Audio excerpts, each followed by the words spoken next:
August 15th, 1945. Yokota Airfield, outside Tokyo, Japan. The massive silver aircraft sat motionless on the tarmac, its four Wright R-3350 Duplex-Cyclone engines silent after what would be remembered as one of the most significant strategic bombing missions in human history. 3 days earlier, this Boeing B-29 Superfortress had participated in the atomic bombing of Nagasaki. Now, damaged by flak and forced to make an emergency landing at this Japanese airfield, it had become the most valuable intelligence prize of the Pacific War. Oberingenieur Heinrich Müller, Germany's most experienced aircraft evaluation specialist, stood before the aircraft with a mixture of professional fascination and growing dread. He had been sent to Japan 6 months earlier as part of a technical exchange program between the Axis powers, tasked with examining American equipment and sharing German aviation expertise with Japanese engineers. What he was about to discover in the next 72 hours would shatter every assumption German planners held about American industrial capacity and reveal why the Reich's most ambitious bomber projects had been doomed from the start. The mathematics of strategic bombing were about to expose an industrial chasm so vast that Germany's defeat had been written in aluminum alloys, fuel systems, and manufacturing techniques that the Luftwaffe could never hope to replicate. This was not just superior engineering. This was industrial warfare on a scale that challenged the very foundations of how modern nations conducted conflict. The capture had occurred during the early morning hours of August 12th. The B-29, part of the 391st Bombardment Group, had sustained severe flak damage over Nagasaki during the mission that delivered the second atomic weapon. With 2 engines failing and fuel running critically low, the pilot had made the desperate decision to attempt a landing at the nearest available airfield, which happened to be Yokota, still under Japanese control. The crew of 11 had survived the emergency landing, though the aircraft's landing gear had collapsed, leaving the massive bomber resting on its belly with significant structural damage. Japanese forces had quickly secured the crash site, capturing the crew and immediately recognizing the intelligence value of the intact aircraft. Within hours, technical teams from the Imperial Japanese Army Air Force had begun preliminary examination, but they quickly realized they lacked the expertise to fully evaluate the advanced American technology. If you're enjoying this deep dive into the story, hit the subscribe button and let us know in the comments from where in the world you are watching from today. A coded message to Berlin had brought Müller to Yokota within days. As Germany's leading authority on American aircraft design, having spent 3 years examining captured Allied equipment across Europe, he possessed unparalleled knowledge of American aviation technology and manufacturing methods. His previous reports on the P-51 Mustang and its revolutionary drop tanks had provided German high command with sobering assessments of American industrial capability. Now, faced with the Superfortress, he was about to document capabilities that would render all previous assessments obsolete. Müller began his examination on August 15th with external inspection of the aircraft. The B-29 was enormous, dwarfing any bomber Germany had ever produced. The wingspan measured 141 feet, the fuselage stretched 99 feet from nose to tail, and the aircraft stood 27 feet high. These dimensions were not just impressive, they represented engineering challenges that German industry had never seriously attempted to solve. The skin construction immediately captured Müller's attention. The entire aircraft was built from aluminum alloy sheets, precisely formed and joined with flush riveting that created an almost seamless surface. Running his hand along the fuselage, he could barely detect the joint lines between panels. This level of manufacturing precision required specialized tooling, trained workers, and quality control systems that simply did not exist in German aircraft production. German bombers, including the most advanced designs like the Heinkel Hay 177, used traditional construction methods with overlapping metal sheets and raised rivet heads that created significant drag. The smooth skin of the B-29 reduced air resistance to levels German designers could calculate but never achieve in mass production. Every surface detail reflected manufacturing sophistication that Germany had not developed even in prototype aircraft. The four Wright R-3350 engines mounted in individual nacelles represented another technological leap beyond German capabilities. Each engine displaced 3,350 cubic inches, produced 2,200 horsepower, and featured 18 cylinders arranged in 2 rows. These were the most powerful aircraft engines ever built, exceeding the output of Germany's best designs by nearly 50%. Müller documented the engine specifications with growing amazement. The supercharging system used 2-stage mechanical superchargers with intercooling, allowing the engines to maintain power output at altitudes where German engines lost effectiveness. The fuel injection system was more sophisticated than anything in German service, providing precise fuel metering across all operating conditions. Most significantly, these engines were designed for production in quantities that German engine manufacturers could not imagine. Intelligence reports indicated that Wright Aeronautical had delivered over 18,000 R-3350 engines by war's end, with peak production exceeding 600 units monthly. German aircraft engine production across all manufacturers rarely exceeded 300 units monthly for all types combined. The Americans were building more of a single engine type than Germany produced engines total. The internal examination began on August 16th. Müller and his Japanese colleagues entered the aircraft through the bomb bay, which itself revealed design philosophy fundamentally different from German approaches. The bomb bay was enormous, measuring 28 feet in length with sufficient volume to carry 20,000 pounds of ordnance. The bay doors were hydraulically operated with backup manual systems, opening and closing in seconds rather than the minutes required by German mechanical systems. But it was the pressurization system that truly stunned the examination team. The entire crew compartment was sealed and pressurized, allowing the aircraft to operate at altitudes exceeding 30,000 feet while maintaining sea-level atmospheric pressure inside.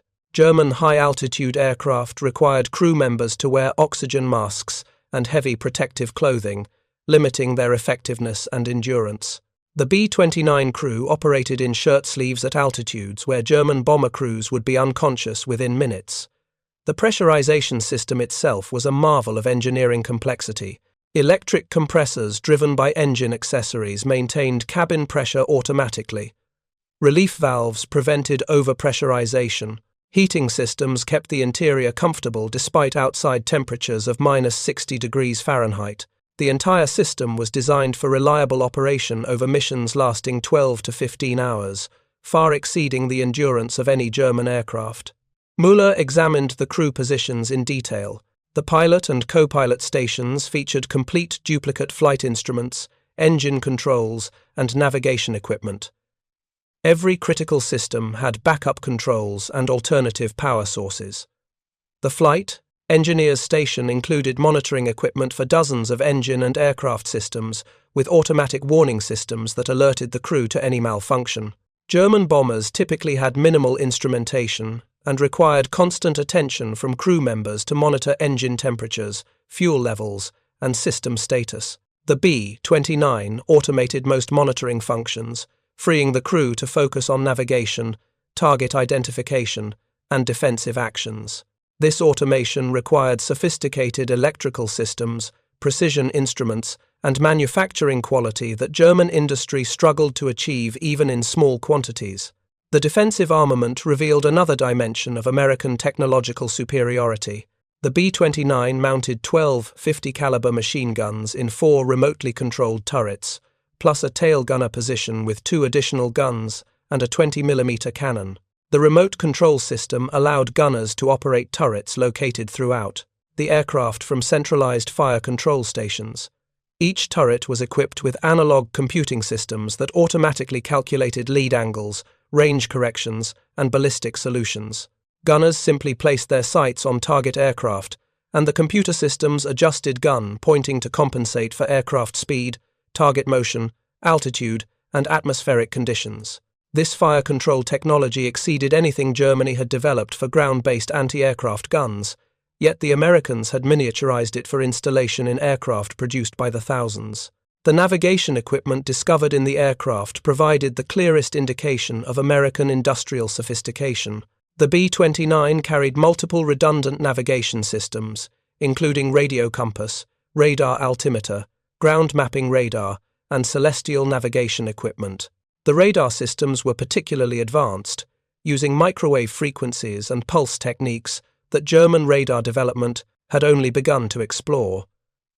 Most significantly, all navigation equipment was designed for operation by standard aircrew, with minimal specialized training. German long-range navigation required expert navigators, with years of training in celestial calculation, radio direction finding, and dead reckoning techniques. American navigation equipment automated most calculations, providing precise position information continuously throughout the mission. The fuel system examination revealed the true extent of American engineering advantages.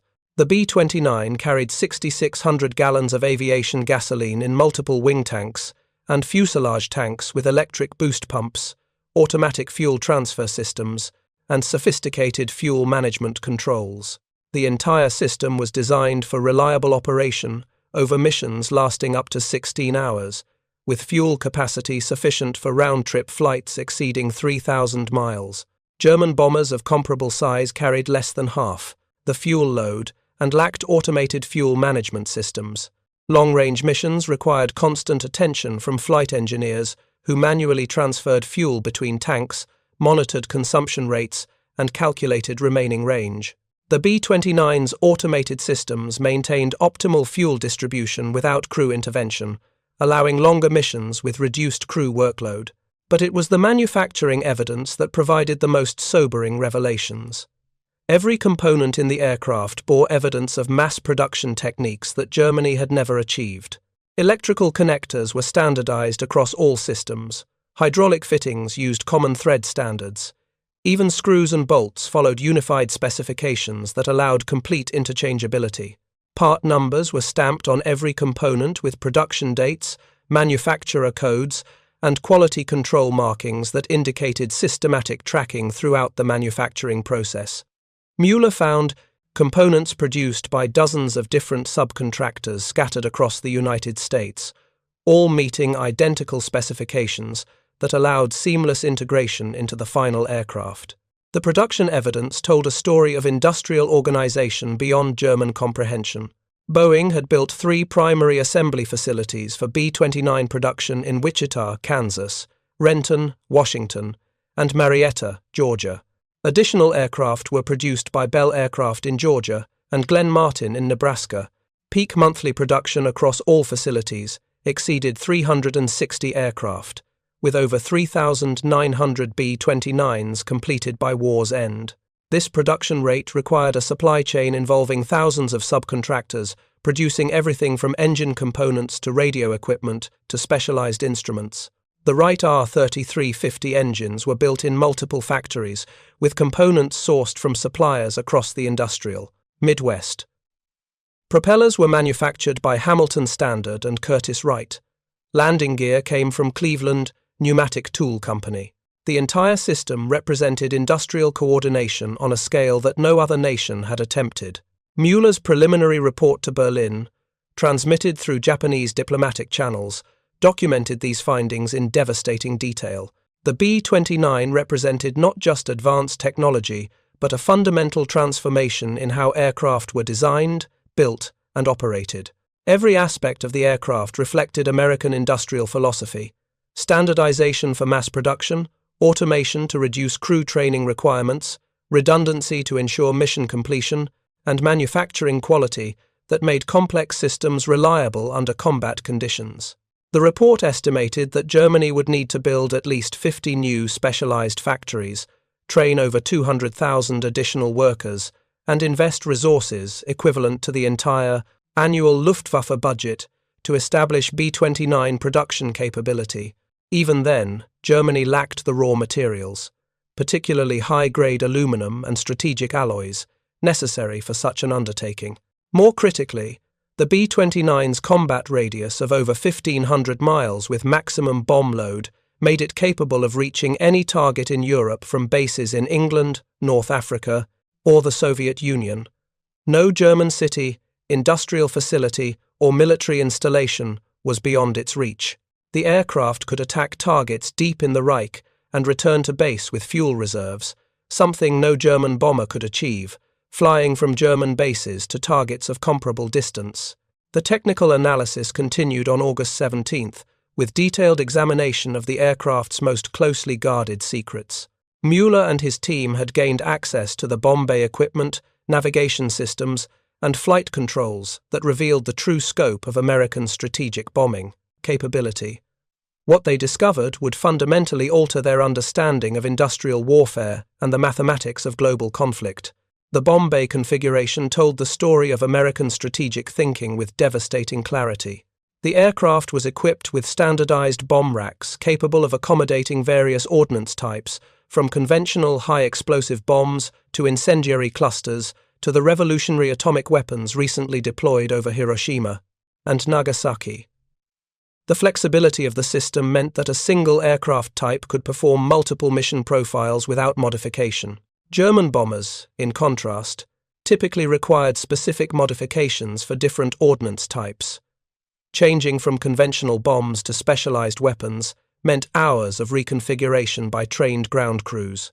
The B-29's standardized systems allowed mission planners to load any available ordnance type in minutes, maximizing operational flexibility and reducing ground time between missions. The bomb sight system represented another technological leap that German designers had never seriously attempted. The Norden bomb sight, integrated with the aircraft's autopilot system, could automatically fly the aircraft to the target and release ordnance with unprecedented accuracy from altitudes exceeding 25,000 feet. The system compensated for wind drift, aircraft speed, altitude, and target motion automatically, requiring minimal input from the bombardier. German bombing accuracy depended heavily on bombardier skill, weather conditions, and altitude limitations that forced aircraft to operate within range of defensive fire. The B-29 could attack from altitudes where most German fighters could not intercept effectively, while maintaining bombing accuracy that exceeded low-altitude attacks by German aircraft. This high-altitude capability, combined with the aircraft's defensive armament, made successful interception extremely difficult. Mueller documented the electrical systems with particular attention to power generation and distribution. The B-29 featured four 24-volt DC generators driven by the main engines, plus auxiliary power units for ground operations. The electrical system powered everything from flight instruments to defensive armament to pressurization equipment, requiring generating capacity that exceeded the total electrical output of most German airfields. The complexity of the electrical installation required trained specialists to maintain, but the design emphasized modularity and component replacement rather than field repair. Damaged electrical components were replaced with spare units rather than repaired in place. This approach required massive inventory of spare parts, but ensured that aircraft returned to service quickly rather than remaining grounded for extended maintenance periods. Flight control systems revealed the extent of American automation philosophy. The B-29 featured power-assisted flight controls that reduced pilot workload during long-duration missions. Hydraulic boost systems made the massive aircraft controllable by average-sized pilots, while autopilot systems could maintain course and altitude for hours without pilot intervention. Trim tab systems allowed precise control adjustments that maintained stable flight characteristics across the entire weight range, from fully loaded to empty. German heavy aircraft typically required exceptional physical strength to control, particularly during combat maneuvers or emergency situations. Pilot fatigue became a serious factor on missions exceeding 6 hours. The B-29's power controls allowed normal-sized pilots to fly 16-hour missions without excessive fatigue, dramatically expanding the pool of available aircrew and mission endurance capability. The examination of production documentation revealed the most disturbing intelligence. Technical orders, parts catalogues, and maintenance manuals found aboard the aircraft documented an industrial infrastructure that dwarfed anything Germany had achieved. Components were manufactured by hundreds of suppliers, coordinated through a logistics system that delivered parts to assembly plants with precision timing, that minimized inventory and maximized production efficiency. Boeing's Wichita facility alone employed over 26,000 workers at peak production, more than the entire German aircraft industry. The plant operated 3 shifts daily, with aircraft moving through assembly stations on a schedule that completed one B-29 every 4 hours. Final assembly required approximately 100,000 man-hours per aircraft, but the production line system meant that labor was utilized efficiently with minimal downtime.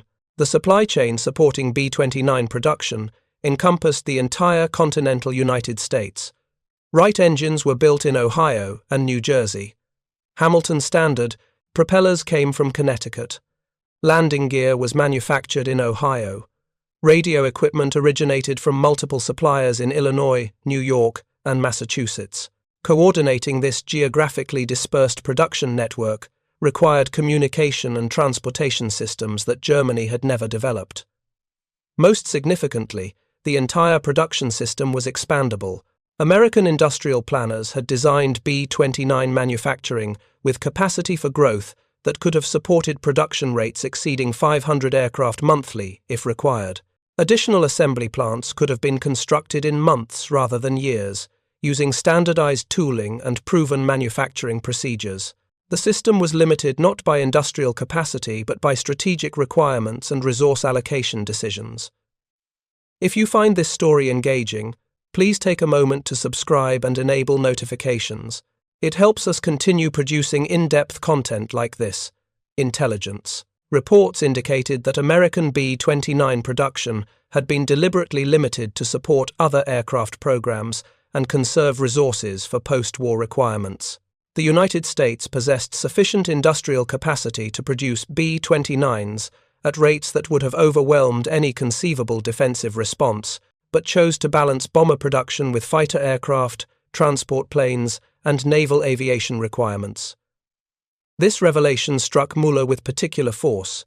Germany had strained its entire industrial capacity to produce approximately 1,500 heavy bombers during the entire war, including all types from the He-177 to the experimental designs that never reached operational status.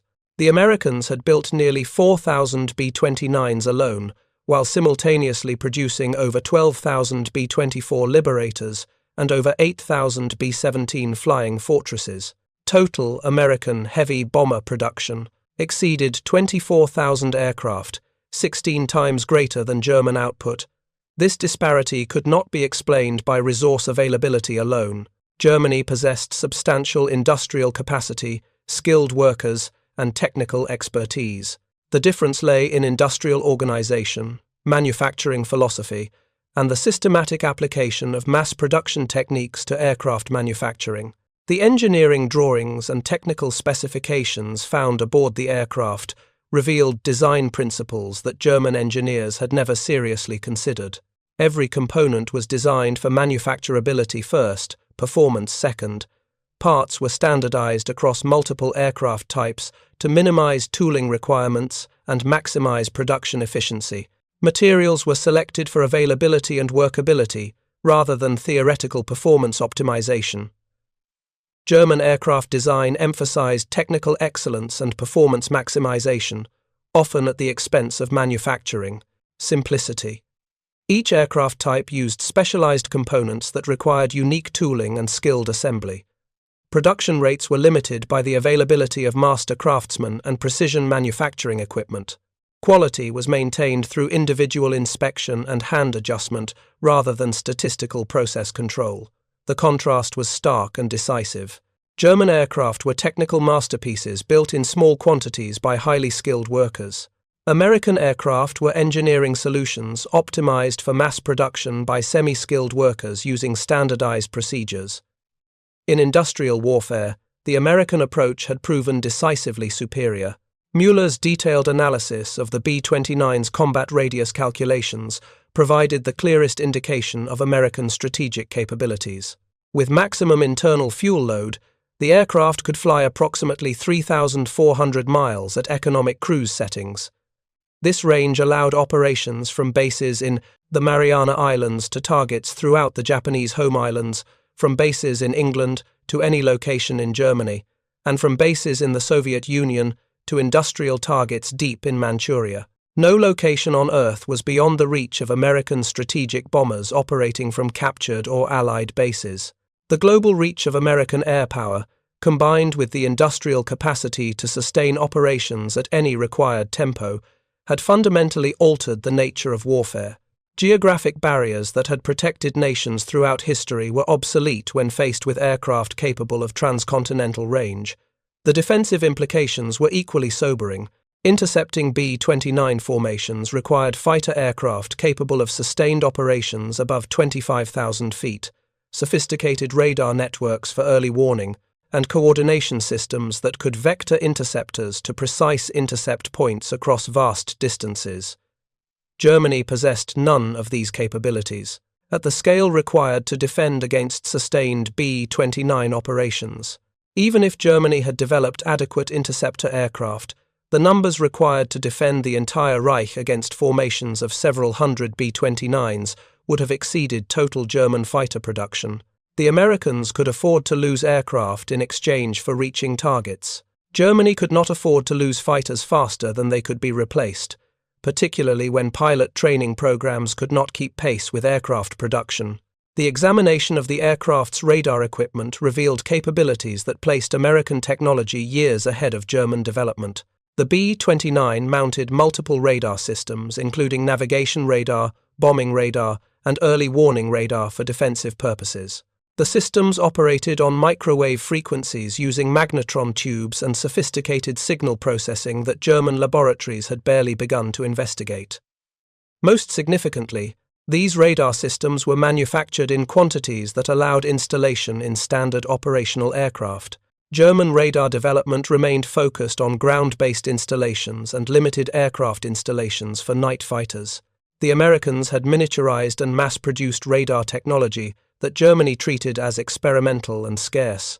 The manufacturing quality of radar components impressed Müller even more than their technical sophistication. Magnetron tubes were produced to tolerances that German laboratories could barely measure, with characteristics precisely matched to circuit requirements. Waveguides were manufactured with internal dimensions controlled to fractions of wavelengths. Every component reflected manufacturing precision that German industry could achieve only in laboratory conditions. Production evidence suggested that American electronics manufacturers were producing military radar equipment at rates exceeding several thousand complete systems monthly. This output supported installation in aircraft, ships, ground stations, and mobile units across all theaters of operations. The scale of radar production alone exceeded Germany's total electronics manufacturing capacity. By August 18th, Müller had completed his examination of the captured B-29. His final report to Berlin documented not just an advanced aircraft, but a complete transformation in how modern nations could project military power across global distances. The B-29 represented the culmination of American industrial mobilization, combining advanced technology with mass production techniques that no other nation had achieved. The strategic implications were unambiguous.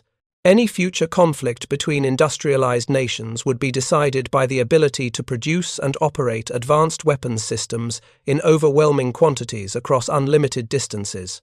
Geography, natural barriers, and traditional defensive strategies were obsolete when faced. With aircraft capable of reaching any target on Earth from bases thousands of miles away. Müller's report concluded with an assessment that would prove prophetic.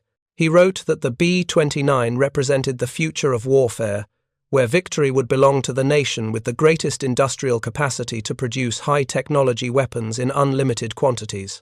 The aircraft was not just a strategic bomber. It was a symbol of industrial supremacy that rendered traditional military thinking obsolete. The report reached Berlin in early September 1945, weeks after Germany's unconditional surrender. Whether senior leadership would have acted on Müller's warnings is unknown, but by then, such warnings were academic. The war was over, decided not on battlefields but in factories, not by tactical brilliance but by industrial capacity, not through military genius, but through manufacturing supremacy. The captured B-29 was eventually turned over to Soviet forces as part of post-war agreements. Soviet engineers conducted their own examination, learning valuable lessons that influenced their post-war bomber development. Several B-29s that made emergency landings in Soviet territory during the war were reverse-engineered to create the Tupolev Tu-4, a nearly identical copy that gave the Soviet Union strategic bombing capability years earlier than would have been possible through indigenous development. Mueller himself was recruited by American Technical Intelligence in 1946 and spent 2 years documenting German aviation technology for United States evaluation. He later worked as a consultant to American aerospace companies, helping them understand German innovations while learning American industrial methods that had made victory inevitable. In 1952, Mueller published a comprehensive analysis in the Journal of the American Institute of Aeronautics and Astronautics, titled Comparative Assessment of German and Comparative Assessment, American Strategic Aircraft Development, 1939 to 1945. The paper, based on his examination of captured American aircraft, including the B-29, documented the fundamental differences in design, philosophy, and manufacturing approach that had determined the war's outcome. American aircraft design, Mueller wrote, prioritized operational effectiveness, manufacturing efficiency, and logistical sustainability over theoretical performance optimization. German design sought technical perfection and component efficiency, assuming that superior engineering could overcome numerical disadvantages. One approach scaled to global warfare. The other did not. The paper became required reading in aerospace engineering programs and military staff colleges, influencing a generation of designers who created the aircraft that dominated the Cold War era. The lessons learned from examining the B-29 shaped American aerospace development for decades, establishing design principles that emphasized reliability, maintainability, and mass production capability over individual performance maximization. By the 1980s, surviving engineers who had examined captured American aircraft during World War II gathered regularly for historical conferences and technical discussions. Mueller, then in his 70s, gave presentations on his examination of the B-29, displaying photographs and documents from August 1945 that showed German and Japanese engineers attempting to understand American industrial capabilities.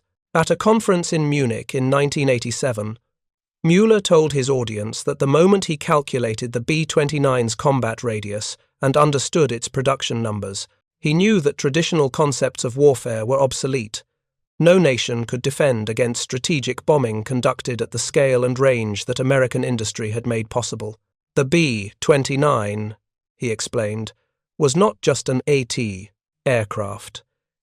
It was a weapon system that included not only the bomber itself, but the entire industrial infrastructure that produced it, maintained it, and supported its global operations. This infrastructure, created in America between 1941 and 1945, represented a new form of military power that no traditional defense could counter. Mueller died in 1993 at age 86. His obituary in Aviation Week noted his contributions to aircraft design, his wartime work in technical intelligence, and his post-war efforts to document the industrial transformation that had determined World War II's outcome.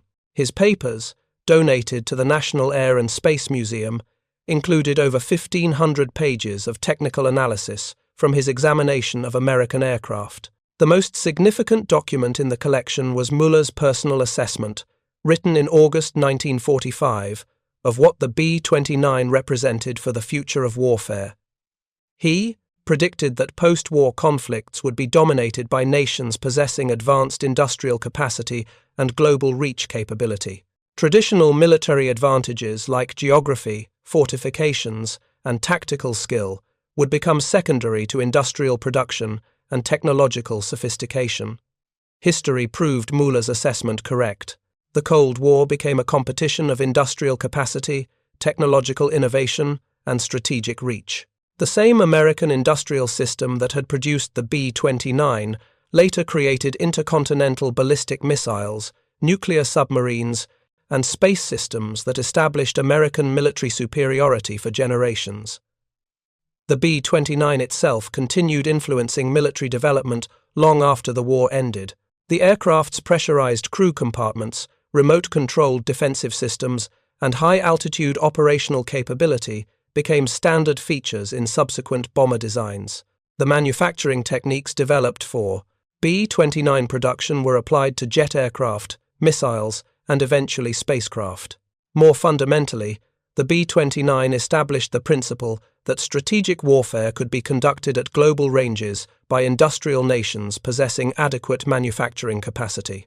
This principle governed military planning throughout the Cold War and continues to influence strategic thinking in the 21st century.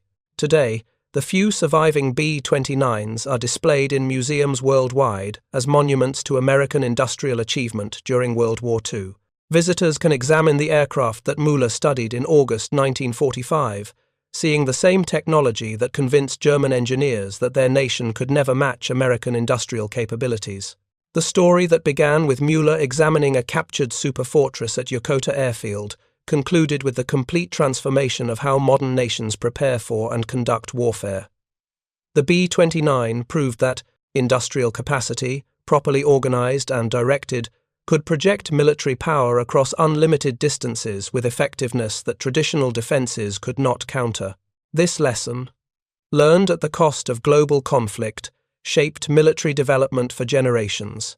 The principles visible in B-29 design and production became fundamental to modern aerospace development. Design for reliability rather than theoretical perfection, emphasize maintainability and logistical support, optimize for mass production rather than individual performance, and integrate advanced technology with operational practicality. The German engineers who examined the B-29 understood these principles as they were being demonstrated. Their reports documented not just technical specifications, but the transformation of warfare from a contest of armies to a competition of industrial systems. They witnessed, analyzed, and reported the future of military power. That their warnings went unheeded in Berlin did not diminish the accuracy of their predictions. The captured B-29 at Yokota Airfield was more than an advanced aircraft. It was proof that American industry had achieved capabilities that no other nation possessed or could quickly develop. The examination revealed not just superior technology, but a fundamental advantage in industrial organization that would determine military outcomes for decades to come. Müller's final report, filed just days before Japan's surrender, concluded that any nation seeking to challenge American military power would need to match or exceed American industrial capacity. This requirement, he wrote, was beyond the capabilities of any single nation and would remain so for the foreseeable future. The mathematics were inescapable. American industry had produced the equivalent of Germany's entire war production in 18 months, while simultaneously supporting allies worldwide and developing technologies that no other nation possessed. This industrial supremacy, demonstrated through weapons like the B-29, had fundamentally altered the balance of global power. The story of German engineers examining American equipment ended in August 1945, with complete understanding of why their nation had been defeated. They had not lost to superior soldiers or better tactics. They had been overwhelmed by an industrial system that could produce advanced weapons in quantities that rendered traditional military calculations obsolete. The B-29, flying at altitudes where German fighters could not reach it, carrying bomb loads that exceeded entire German bombing missions, and operating at ranges that spanned continents, symbolized this industrial revolution in warfare. The aircraft that Müller examined at Yokota represented not just American technological achievement, but the complete transformation of how advanced nations would conduct military operations in the modern world. Thank you for watching. For more detailed historical breakdowns, check out the other videos on your screen now, and don't forget to subscribe.